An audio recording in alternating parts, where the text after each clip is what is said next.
नमस्कार मित्रांनो, जय शिवराय सर्वांना. मी गौरव आपलं पुन्हा एकदा स्वागत करतो गौरव सह्याद्रीचा या आपल्या यूट्यूब चॅनलवरती.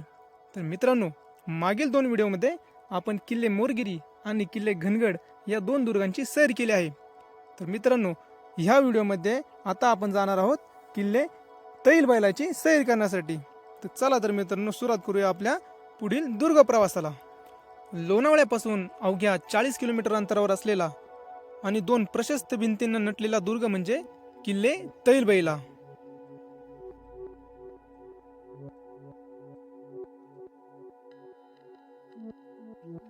गडाच्या पायथ्याला गाडी पार्क करून जंगलातील पाऊलवाट चढून थोडे पुढे आल्यावरती आपल्याला एक महादेवांचं मंदिर पाहायला मिळाले. मंदिराच्या पुढील बाजूला 2 विहिरी सदृश टाके, काही स्मृतिशिळा तसेच काही विरगळी देखील पाहायला मिळाल्या.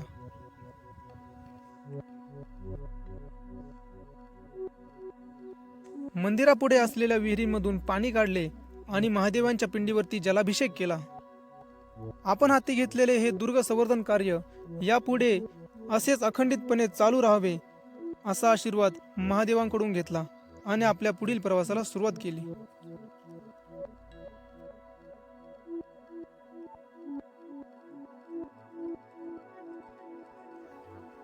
मित्रांनो, आपल्या सह्याद्रीची रचना ज्वालामुखीच्या उद्रेकातून बाहेर आलेल्या लाव्हारसामुळे झालेली आहे. लाव्हारसाचे थर थंड झाल्यावर पुन्हा पुन्हा झालेल्या उद्रेकांमुळे लाव्हारसाचे थर एकावर एक जमत गेले. त्यानंतर ऊन, वारा, पावसाने या थरांची झीज होऊन वैशिष्ट्यपूर्ण रचना तयार झाल्या. त्यापैकी एक रचना म्हणजे ह्या तैलबैला किल्ल्याच्या प्रशस्त भिंती.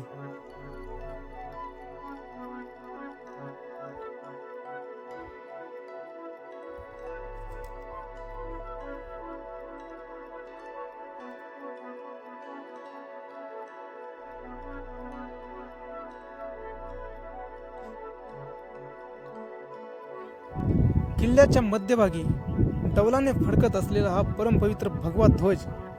या ध्वजाचे दर्शन घेतल्यानंतर दिवसभरातील थकवा आपसुकच नाहीसा होतो.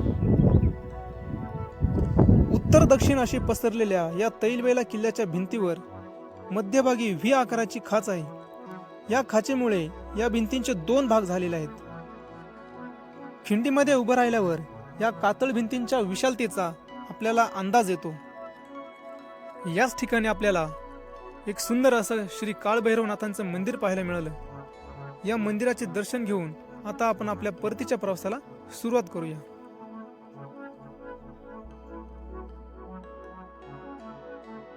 ठीक आहे मित्रांनो, आपण मंदिराचा व्ह्यू घेतलेला आहे आणि आपण आलो त्या मार्गे परत रिटर्न जाऊया. जाताना आपण याचं काय जो आपल्या परीने शक्य आहे जेवढा कचरा गडाच्या खाली नेता येईल तेवढा आपण घेऊन जाण्याचा प्रयत्न करूयात. या ठिकाणी देखील काहीतरी छोटीशी वाट आहे, पण पुढे काही वास्तू नाही आहेत मला असं वाटतंय. ठीक आहे, चला तर आपण आता परत जाऊया.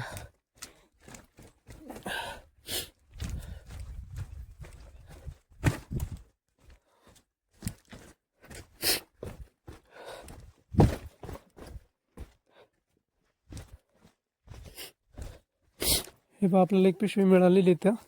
या पिशवीतच आपल्याला जेवढा शक्य असेल तेवढा कचरा भरून खाली घेऊन जाण्याचा प्रयत्न करू आपण. ओके, चला. हा मित्रांनो, तुम्हाला एक गोष्ट दाखवायची होती.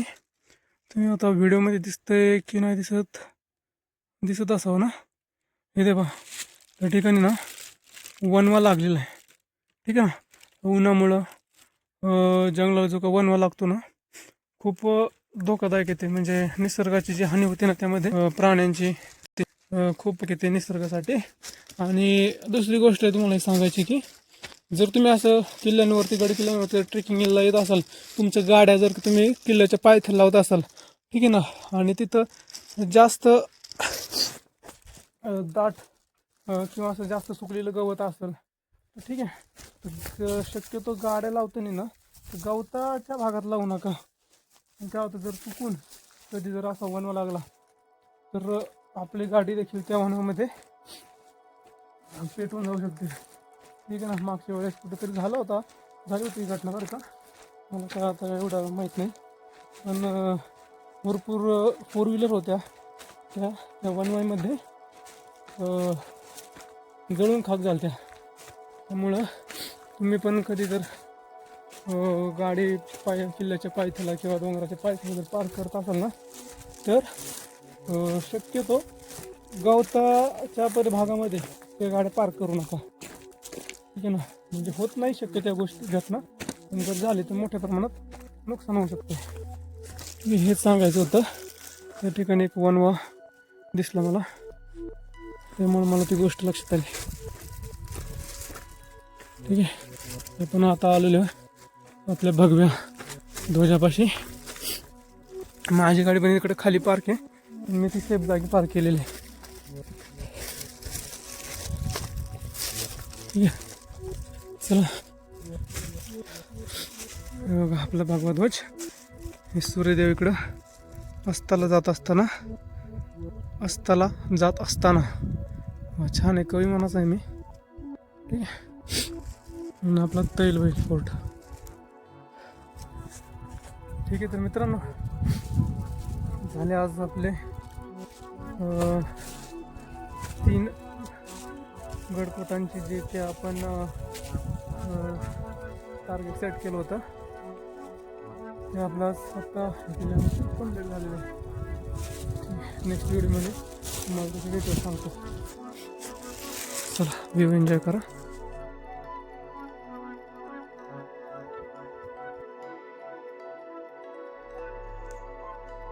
जय शिवराय मित्रांनो.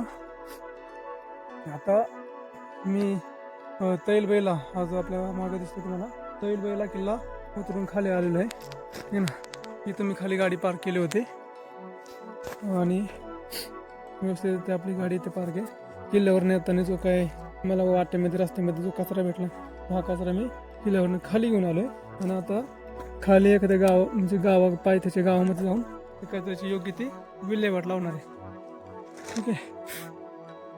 तर आजचा दिवसभराचा प्रवास तुम्हाला थोडक्यात सांगतो. सकाळी मी 5:30 वाजता पुण्यातून निघालो कुमकर चौकातनं. मी पहिला मुळशीतील आपला मोरगिरी किल्ला आहे ना, मोरगिरी किल्ल्यावरती आलो. मोरगिरी किल्ला सकाळी एक्सप्लोर केला. तो झाल्यानंतर आपण घनगड किल्ल्यावरती आलो. ठीक आहे ना.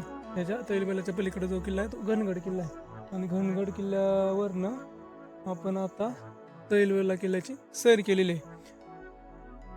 एका दिवसामध्ये 3 किल्ले आपले फिरून झालेले आहे. जेवढे आपल्या परीने शक्य असेल ती स्वच्छता मोहीम, वैयक्तिक मोहीम म्हणा, ते आपण पार पाडलेली आहे. ठीक आहे ना मित्रांनो. फक्त करा. आपल्या सह्याद्रीने आपल्याला भरभरून जे काही दिलेलं आहे, ठीक आहे ना, आपलं पण काहीतरी कर्तव्य बनतं की आपण सह्याद्रीला आपल्या गोष्टी नाही दिल्या तरी चालेल. ठीक आहे ना. सह्याद्रीला काही नको आहे, फक्त तिचं एकच म्हणणं असतं की जे माझं सौंदर्य आहे ना तेच राहू द्या, काही नव्याने मला करू नका. ठीक आहे ना. नटवायचा अजिबात प्रयत्न करू नका. जे काय तुमचं जे काही आहे ना प्लास्टिक वगैरे, हे सगळं तुमचं आहे, म्हणजे ते तुम्ही घेऊन जावं जाताना बस. त्याचं बाकी काही सुद्धा म्हणे नाही. तर यायचं मस्त आहे की जंगल ट्रेक करायचा, किल्ल्याच्या माथ्यावरती जायचं, आजूबाजूचा परिसर निहाळायचा आणि संध्याकाळचा सनसेट मस्त डोळे भरून पाहायचा आणि गड उतरून खाली यायचं. ठीक आहे. एका दिवसात 3 किल्ले आपले झालेले आहे. आता मला जायचं आहे परत पुण्याला. भूमकर चौक म्हणजे इथनं जवळजवळ 70 किलोमीटर असू शकतं. आता मी आहे तैलबैल म्हणजे भांबुर्डे त्या एरियामध्ये येतोय. लोणावळा डाव्या बाजूला पडतोय. राईट साईडने गेलं तर पेठ शहापूरमधनं मुळशीकडे जावं लागेल. ठीक आहे. चला बघूया, वाटत विचारू, जवळ पूर्ण पडतंय. ठीक आहे मित्रांनो. तोपर्यंत सर्वांना जय जिजाऊ, जय शिवराय, जय शंभूराजे. अशीच गडकोटांची सेवा माझ्या आणि तुमच्या हातून देखील घडत राहो यापुढे देखील, हीच शिवरायांच्या चरणी प्रार्थना करतो. आणि आपण आपला प्रवास इथेच संपवतोय. भेटूया पुढच्या व्हिडिओमध्ये. तुम्हाला सुद्धा सोबत घेऊन आणखी एका नवीन ट्रेकला आपण जाणार आहोत. तोपर्यंत जय जिजाऊ, जय शिवराय.